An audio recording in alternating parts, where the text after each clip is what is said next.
Checking In with Anthony and Glenn is brought to you by HD Supply. It's Checking In with Anthony and Glenn, teaching you to be the hotelier that you wanna be. It's Checking In with Anthony and Glenn. Anthony. Glenn the man. How are you today, sir? I am unbelievably well, and I'm excited because we still get to play here at the Garden City Hotel. And you know what? Today is Monday. Yeah. But yesterday was Sunday. It sure was. And you know what they have at the Garden City Hotel on Sundays? I'm going to guess a tasty brunch. An amazing brunch. Yeah? So, if you happen to be in Garden City Yep. or you're around Garden City and Sunday, pack up the kids, pack up the wife or the husband, and go to Garden City Hotel for a great brunch. As a matter of fact, next time, let's record on Sunday so we can have free brunch. I think that is an amazing idea. Right? You hear that, Jay? Great. Did I just say free brunch? Apparently, if I come, you have to give me free brunch. We'll pay for the brunch. We got no problem with that. We're so happy to be here. But you know what? As great as this hotel is, it's almost antithetical to me, Anthony, about some of the hotels that you've had to deal with on Hotel Impossible. And I'm thinking of one particular show that I liked a lot, where you were up there in Woodstock. Was it dealing with a particular property that was not doing so great? That is correct, my friend. Yeah, excellent. So, what happens when you go to some of these properties and they're just an entire mess? I just simply don't understand why that would be the case. Why people would let their hotels get into such bad condition that you need to come up there and yell at them. I was just looking up a word. Yeah. You used the word. What was the word you used? I don't know. I use a lot of fancy schmancy words. You used a fancy word. I looked it up. I try to. You know, I think about the time that I got positive feedback in my life for using good vocabulary prior to my SATs, my PSATs in the 10th grade. And ever since then, I've been addicted to using great words. I used the word comport in a podcast that we used recently. I really realized at some point in my career, Anthony, that it's my job to get people to learn new things with my language, and I should never change my language to dumb it down to appeal to others. Let people grab a thesaurus. Let people grab a dictionary.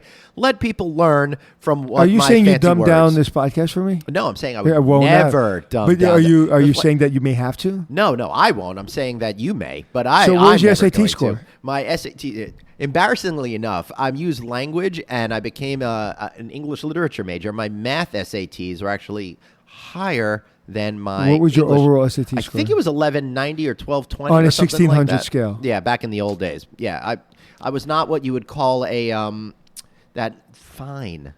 student. Well, it's not a bad SAT score. It's a good SAT score. Gets you in most colleges. Reminds me of that old Saturday Night Live skit with the men synchronized swimming, where one of the characters was like, "I'm not that strong a swimmer," you know. You know, my SAT score was so good that Cornell's asked me to teach some courses. That's how high my SAT score was. Wow, that's 1600. Is that in the old? You had like no, aced that it? was the old one. 1600, perfect score. Aced it? No, not at all. All right, good. I probably got half that number. I think you get 600 for just writing your name. I think was the I think I got 626. No. Yeah.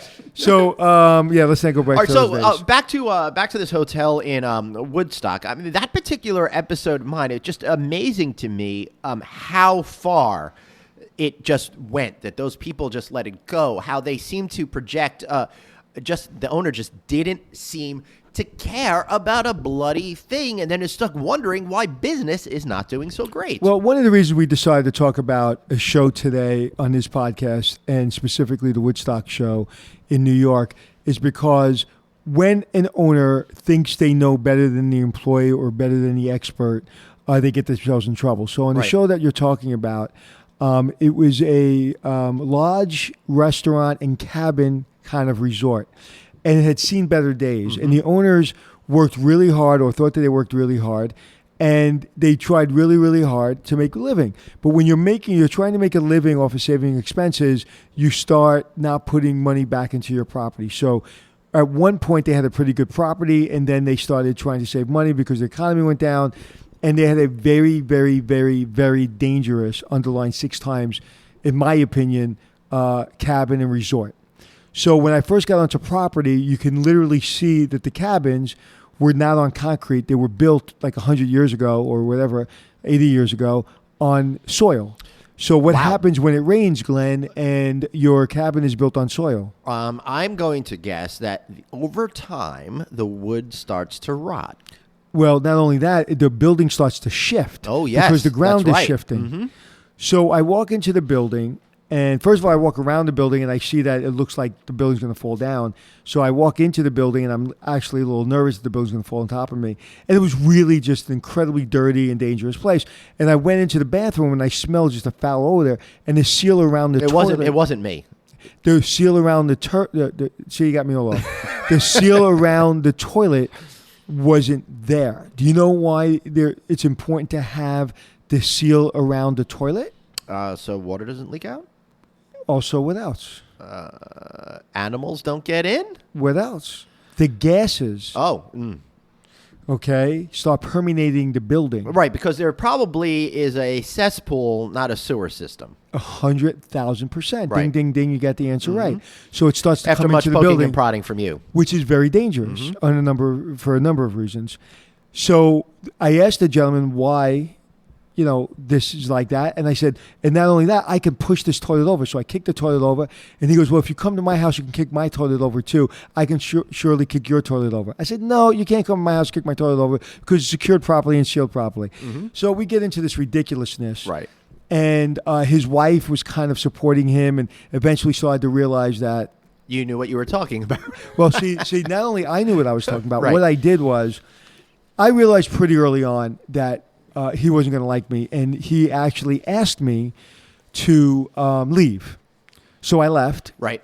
And it was like the first day, and the producers and director kind of convinced him to give me another shot, and I really didn't want to come back, but they convinced me I'll come back. So I drove around the block a couple times. I came back. Well, didn't you kind of have to come back because a lot of time and effort went into already getting you there, and you're paying people and There's two things I have to do in my life. It's Right. die and pay taxes. The answer is 100% not. Okay. Travel channels never asked me to do something I wouldn't do. That's pretty amazing. Never. I didn't say they asked you, but No. you didn't feel that sense of responsibility to the people that were around you? If I Right.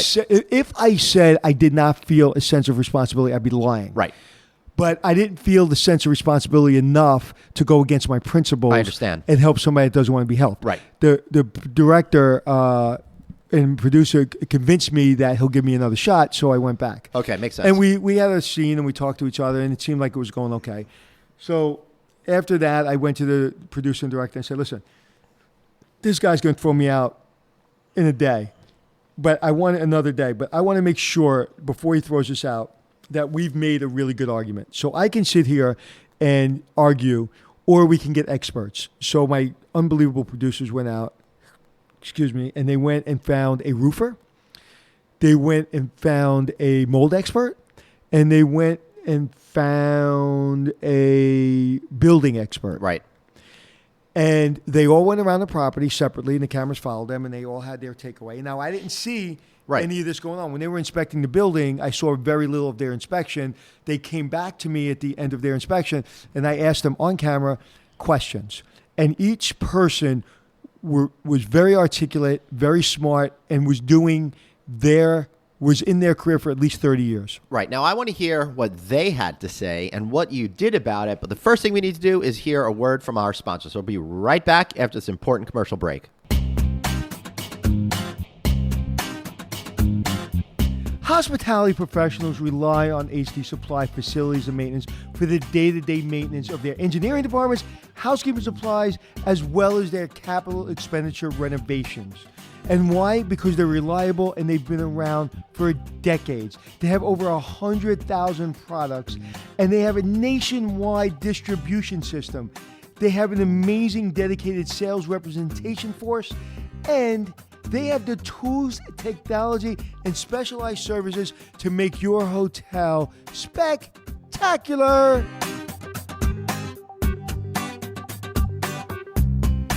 All right, thanks to the sponsors for that one. So, okay, Anthony, I want to know now, what did those folks say to you when they independently checked out the property? The mold expert said it was the worst mold he's ever seen in the history. And the man has written 3 books on mold. Wow. He was a professor of mold. He showed me under his microscope, okay, the mold. He said basically the mold in the carpet was the same amount of mold and the same type of mold you would see in a basement full of water after 2 years of the basement sitting in the water. Oh my God. Okay. I'm looking for my puke bucket right now. Okay. Wow. Then the building expert, this was the best one, or the most shocking one. We said, come here. He brought me around the building, and he opened up an electrical panel. Actually, there was no electrical panel. It fell when he touched it. It fell. I go, what would happen if I touched that electrical panel right now? He goes, you'd be dead in 3 seconds. Because right now, if anybody touches that panel, you'd be dead in 3 seconds. Okay? And a kid's bicycle was right next to this panel. So at any moment, the kid could have died. There was a cesspool. Okay? There was a metal top on top of the cesspool that was all broken and had rusted metal all around it, and could be kicked off the top of the cesspool, and you could fall in and die. So if you didn't die from getting cut, you would die from falling in and drowning in a bucket of shit. Oh God. Okay. So we have all the contractors talking through this, but the building contractor said these buildings could come down immediather. They can fall down tomorrow. He said you cannot have anybody stay in these buildings. They leave. Mm-hmm. Matter of fact, they did a great slow-mo shot of them leaving. Nice. My producer, which was fantastic. It was one of my favorites. It was one of my favorite shots ever. And they'd walk away. And so now a reasonable person would say, I did a good job in explaining my feelings the first day. These three gentlemen did an amazing job explaining their feelings and their takeaways. So you would see any reasonable person would start to think of, oh my God, there's a problem. But of course, we're not talking about a reasonable person here. We're talking about somebody who's now put up a lot of mental barriers to block out any negative feedback. And not only did he put up a mental barrier, he put up a physical barrier. Oh. Because his opinion, the way to solve the cesspool problem with this cover over the cesspool was to put a plastic lounge chair over it. And he goes, see, no problem. That's making it even worse, because now you're inviting somebody to sit on top of this thing and meet their untimely death. Not if you're him. Wow.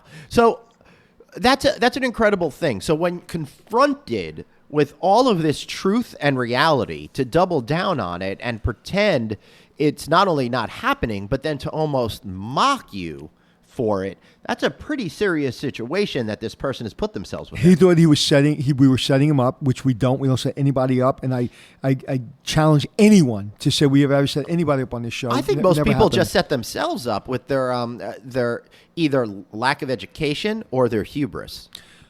Yes, both. And he was just an absolute... he was smart. He was just smart in everyone, and he didn't care. Right. And he was going to do it his way. Now, when I realize that he's not listening to us, and I'm getting, I'm kind of calm, but actually when I get that angry, I'm really calm. Yeah. So if I'm angry and I'm calm, it's probably time to leave the room because I don't want to say or do anything that's going to get me put in jail.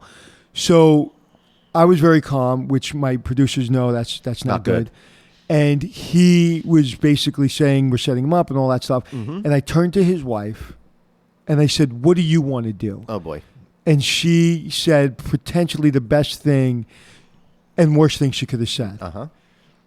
She said, it doesn't matter what I want.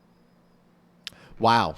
Okay. Wow, that is extremely telling about the nature of their relationship as well. Drop the mic and walk out. Yeah. And that's what I did. Mm-hmm. So when I left, I was gone. People were upset that I was leaving, whatever. But we left, and everybody understood why we left. But the nature of television is when we do a renovation, we do a lot of trade-outs. So we trade out for furniture. We trade out. So you get airtime, and we get furniture. We get paint. We get wood, whatever. So we had like 7 or 8 trade-outs because the renovation was like 60% done. And Carrie Lachlan, who's one of our great designers, I had to go over to her and said, hey, Carrie, we have to walk out. But you have to continue doing the renovation, and we have to finish the renovation because we have to talk about the trades at the end of the show. Even if I do voiceovers about that they gave us all this stuff. Of course, because they're being so generous to support you, you got to give them a little love back. So then we decide, no, we're not going to do that. We're going to figure it out. We can't give this guy anything. But then he said, you have to finish my lobby. We ripped it apart. So since we ripped it apart, we couldn't leave it like that. So we had to finish it, right? We had no choice at this point. So she stays there for a day. She finishes it, and he goes, what did you do to my lobby? This looks terrible. I hate this. I hate the color. I hate this. I hate the wood. And for the whole day, I wasn't there. I was gone. You hear him on, because we had hidden microphones and hidden cameras around because we're allowed to do that. And we have him saying these nasty things, and then when it was all done, we hear him again on hidden mic saying, oh my God, this is amazing. So at the end, he loved it, but he never gave us a chance to do our job from an operating standpoint because he would have loved that too. And we would have helped him. We would have given him probably more. We would have developed one of his cottages that he didn't know, and it would have been fantastic. Right. So at the end of the day, I leave. It was one of the best shows we've ever done. We only did it in 2 days. It usually takes us 4. But since there was so much stuff that he gave us, it was a great show. And it taught people that you have a responsibility for people's lives. Mm-hmm. People could have died in that hotel. Right. I'm pretty convinced that it could have been really bad. And that's just my opinion. I write the town a letter. Mm-hmm. Or I asked our lawyers or someone in production, I think was a lawyer, to write to the building department, the health department, and saying you got to shut this building down. I don't know what they did or didn't do. We aired the show. The entire town went berserk. Ooh. That a hotel like this was bringing down a wonderful town like Woodstock. Right. The name, like how dare him do it? Yeah. The hotel was sold. I believe it was shut down for a while. It was sold, and I just looked online a couple of days ago.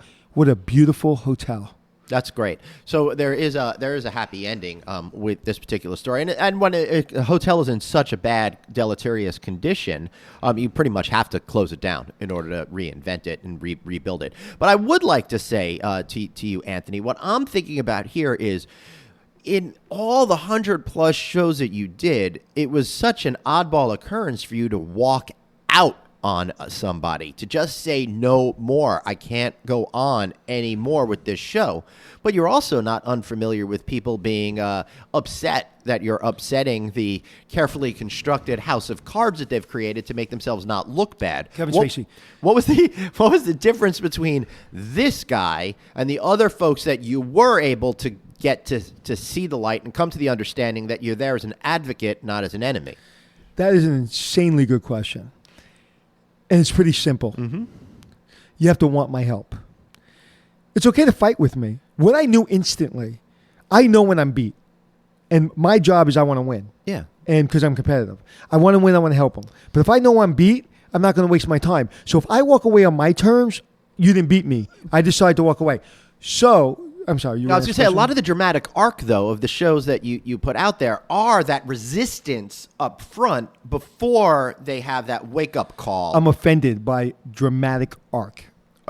Okay, because when you say dramatic arc, and I'm really not offended because I understand where you're coming from. Yeah.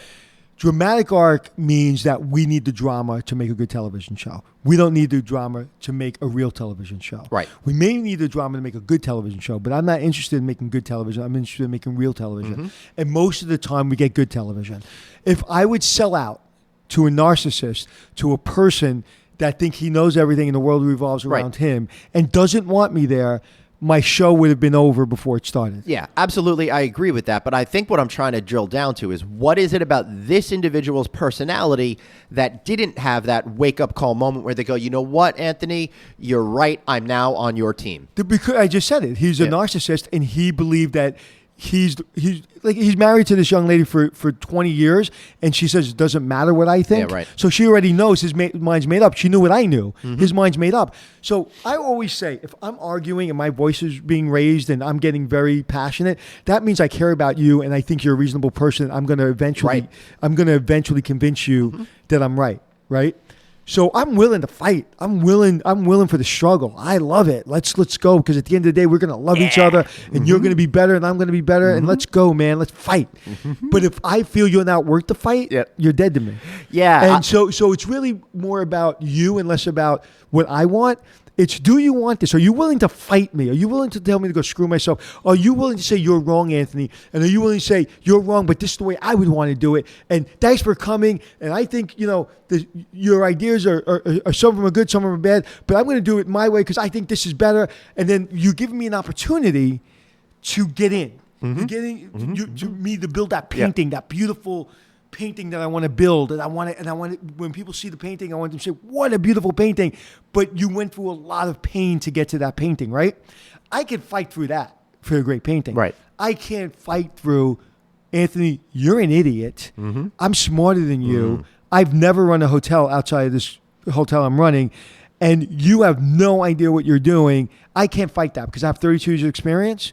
And I may not be smarter than him. I may not even be better than him. But I can definitely bring some things to the plate that he can't. So if you're not even willing to listen to me, why in God's name? I have a family I want to go home to. Why would I sit there and listen to a person like that? Yeah, I just simply don't understand why people would invite you into their business if they're not willing to hear what you have to say. Well, first of all, the name of the hotel is the Woodstock Lodge. So if you go to the Woodstock Lodge today, it is absolutely a gorgeous hotel. It's owned by new people. And please, I'm actually going to go there one day. I'm going to knock on the door and say, hi. I don't know if you ever saw the show, but I was the guy that came here before you owned it. So I just want to make it incredibly clear that the Woodstock Lodge today is an absolutely beautiful hotel that I watched online, saw the reviews, and it's all good. So, you can, and then my friend Joe, who owns Capizzi's Pizza here in the city, one of the best pizza places in the country, he came on because I was going to have him renovate and reposition the menu in the restaurant. He came up, and I had to go into the trailer and say, "Hey, Joe, oh boy, he doesn't want our help. We have to leave." And he said, and I was really upset because this guy spent a lot of time and energy on doing this. And he looked at me and he said, shrugged his shoulders, and he said, you can't help a guy that doesn't want to be helped. Yep. And it was that simple. Yep. So the difference is, it's not me. The difference is, do you want my help? And your question was, why would somebody ask you to come in? Yeah. Okay. So let me ask you a question. All right. How much is a free 1 hour commercial worth to your hotel business? Yeah, I mean, a lot. A lot. So if you're true and authentic, you have to go through a rough patch because at the end of the show is the payoff, and people are going to believe that you're authentic and you're going to turn around your business. That's right. So that's a normal human being. I get a free 1 hour commercial, but I have to listen to him and I have to change because nobody will come here if I don't. Yeah. He truly said to himself, I would imagine, I get a free 1 hour commercial. I got to take a little of this guy's shit, but then I'm going to do it my way anyway. Well, no, it doesn't work that way. You have to show me respect, and you have to show my team respect. And if you show my team respect, and I loved when he started yelling at Carrie, you hear Carrie go, "Don't yell at me." Like, I love that. It's like, who the hell do you think we are? We're coming in here to help you, and you think we're a bunch of patsies and we're just going to do what the hell you want us to do? We're not 12 years old. We're not just kids. We're experienced adults, professionals that have careers and businesses, and we're trying to help you, and you're going to talk to us that way? Go screw yourself. I have zero time for bullies. Oh, my God. Yeah. So I just can't handle it. All right. So then I think what I'd like to do is I'd like to put a little bit of a bow on this podcast. What life lesson can we take away from this? How can you recognize if when you're being if you're under the light of criticism, how can you be sure that it's accurate what they're saying, and how do you or when they're actually just wrong, and how do you find a way to be open and honest with yourself to be able to take any of that feedback in a real way as opposed to just hearing it and discounting it? What I would do, or what I have done, excuse me 1 second while I use the restroom. I walk away, I go clear my head for 10 minutes, and I say, Anthony, and Anthony says yes, and I say, he just called you a person that is being rude and disrespectful to his team and to his hotel. And then I say to myself, no, I wasn't rude, because when I came in, I said please and thank you, and I was very respectful. My team was very respectful. And I was just simply saying in a very nice way that you have some problem, bro. Right. And your building's going to collapse and kill somebody. Or maybe not even a nice way, but a very direct way. And that's all I said. I didn't call him an F. I didn't, curse out his mother or his wife or anybody else. So, no, I don't deserve that criticism. Okay, let me go back out there and talk to him. So I think the first thing is self-analysis, right? And be vulnerable enough with yourself. Right. There's that word again, vulnerability, to acknowledge that you could be wrong. So take a time out. Yeah. And then once you realize that you did everything right, or you did a reasonable job at trying to do everything right, own what you own and maybe say you're sorry to this one or two things, Right. but then stand up for yourself. But that takes a lot of courage. And also on television, it takes a tremendous respect from the people you work for. If I'm afraid the Travel Channel is going to yell at me for walking out, I'm not going to walk out. Right? But I wouldn't be working. I would have left a long time ago. If I'm afraid that my directors and producers are going to get mad at me, which they did, and there was a lot of... Well, yeah, you're causing them some problems. Right. So, yeah, there you go. Interesting. I wonder, I find in my life, sometimes when I hear negative information, my instinct and impulse is to say, hell no, you're really wrong. But by taking that's my last my last impulse. But by taking a moment and then being thoughtful about it and allowing the facts to come into my brain and realizing that I'm actually a fallible human being and I don't know everything as much as I pretend to on podcasts, then I'm able to then be truthful with myself, acknowledge my deficiencies, and be more open to the advice. So it's an issue for me of discounting those impulsive feelings that I have to defend my right and my honor in favor of being smart and really understanding and then allowing people to comment. Yeah, my first instinct is, oh my God, they must have a point, because why would they say if they don't? That's interesting. And oh my God, I'm such an idiot. Right. I'm such a moron. My insecurities are working overtime. It's like, I'm so sorry. Oh my God, oh my God, oh my God, oh my God. Right. And I'm saying all that to myself. Yeah. And then I start going back the other way going, wait, hold on a second. No. And if I get to, no, he's wrong, I'm right, then I'll fight the battle. But very rarely, if ever, will my first impulse be, this person's full of shit. Like, I'm just always so concerned that I'm making somebody uncomfortable or I'm upsetting someone. If you ever want to see me very vulnerable, is when I upset somebody or I say something somebody took the wrong way.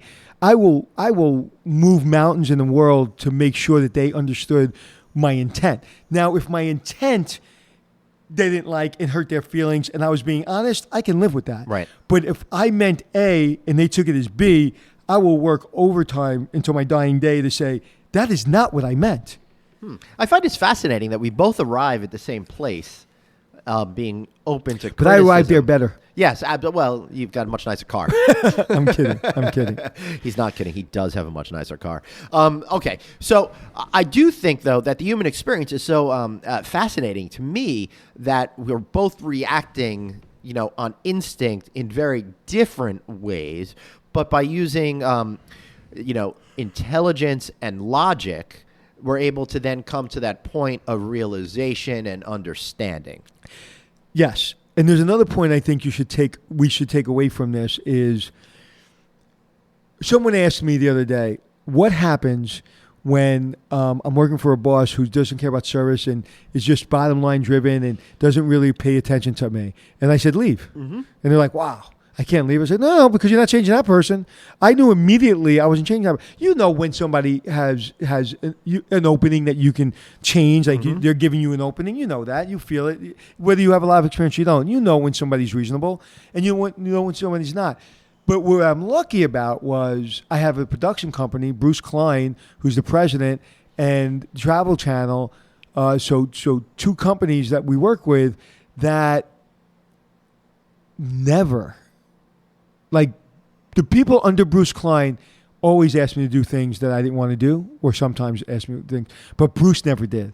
And that's all that matters because he's the boss of his production company. And Travel Channel, not once. So, I mean, that's when you feel safe. So you always got to put yourself in an environment to feel safe if you're going to perform at your best. That's absolutely right. Because you're not going to perform at your absolute best if you're always on the defensive. If you're always worried about what that ogre in the the corner suite is going to say for you. Thankfully, we're in a great employment period, especially in the hospitality industry, where changing jobs is much easier than it's ever been. Remember, there's more hotels out there than there's ever been in the history of mankind. There's more opportunities for you out there. And if you're unhappy with where you are right now, you have the ability, you have the opportunity to make those changes and be more successful. I can't agree with you more. But more importantly, Feel free now that to we're if you coming like. to the end Yeah. of the podcast, Yep. tell me something I don't know. Tell you something you don't know. All right. I would say when I was a kid, and someone would say, you're not doing this job the right way, I would get extremely defensive about it. What is he telling me what to do? What right does he have? Blah, blah, blah, blah, blah.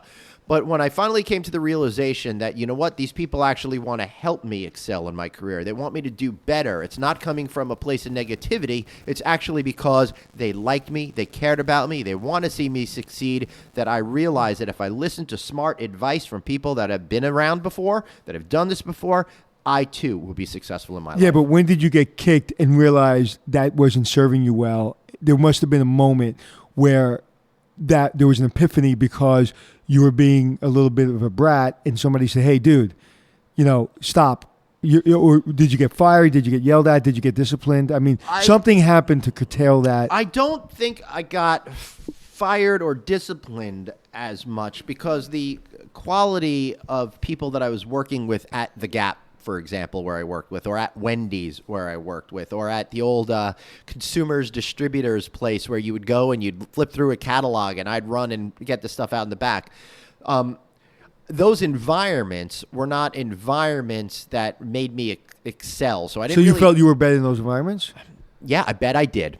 I did. Definitely the consumers distributors thing, but I was 15. And when you're 15, you think you know absolutely everything. So I think it was a dose of maturity and a dose of just realizing that I needed to improve my life that changed it. Not a particular moment that lit that light bulb off. It was more of a journey. But I'm going to challenge you in the Okay. next week, and I want you to think about a lot of that time in your life. And I'm going to bet you $1 that there was a light bulb moment you just can't remember. I bet you. I bet you. You're right. Because we're looking back 30 Because a plus years. 15-year-old can't grasp that you're being an idiot. Something Right. happened to force you into realizing you were an idiot. Yeah, I think the one issue that I could look back on is my dad was an attorney, and we bought this computer. It was an IBM PC XT with a green screen and a 10 meg hard drive. It was the fanciest thing of its day, and he bought that to, try to be able to do more lawyer stuff. And one of the things that had on there is we did billing, and he would record, XYZ client for 8 minutes, blah blah blah, and I'd have to put all Was that he in an the computer. overbiller? No, he was not an over. I think he underbilled personally. But he wasn't doing any billing at all because I wasn't taking that job seriously. And I was unable to connect the dots between my role and my responsibility to the fact that my entire life was dependent on the money that was generated from that billing. So I was being a real punk ass guy that just felt like he had the world owed to him when really I owed my parents everything, I hope everybody's child is listening to that right now because Yeah. I agree with you. I was the opposite where if you criticized me, I was like, I suck. Oh my God, I got to suck less. I got to work harder. I got to prove myself. Never once would I have ever thought somebody criticizing me as a fool. Because I was insecure, I came from the other standpoint, again, not having a father or whatever and having Right. trouble, some trouble. I always felt like, oh my God, I'm an idiot. I got to get better. Yeah, well, I was the product of a happy marriage and an only child. Right, right. So and your father was a lawyer, so you had a little bit of money. that's right. So Right. I never had any of that understanding. That's we stress, had right. very different childhoods, and Right. very different approaches in the world. So Anthony, tell me something about you that I don't know.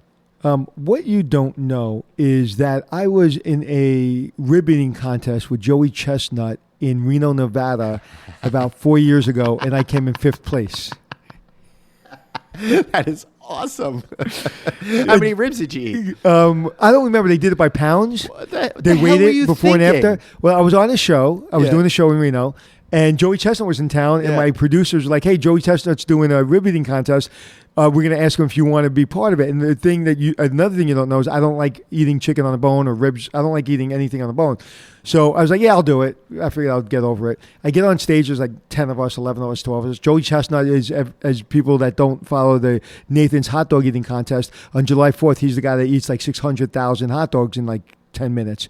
So I was like, yeah, absolutely. Me and my daughter every July 4th went down there and we watched Joey Chestnut win. So we would get there at 7 o'clock in the morning down in Coney Island. Right. And we watched this guy eat all his hot dogs. So I'm a Joey Chestnut fan. I'm a hot dog fan. I'm doing it. So I get up there and I came in fifth. So, and I wasn't really trying too hard. But what I realized was I'm relatively competitive. So the people around me, I was beating.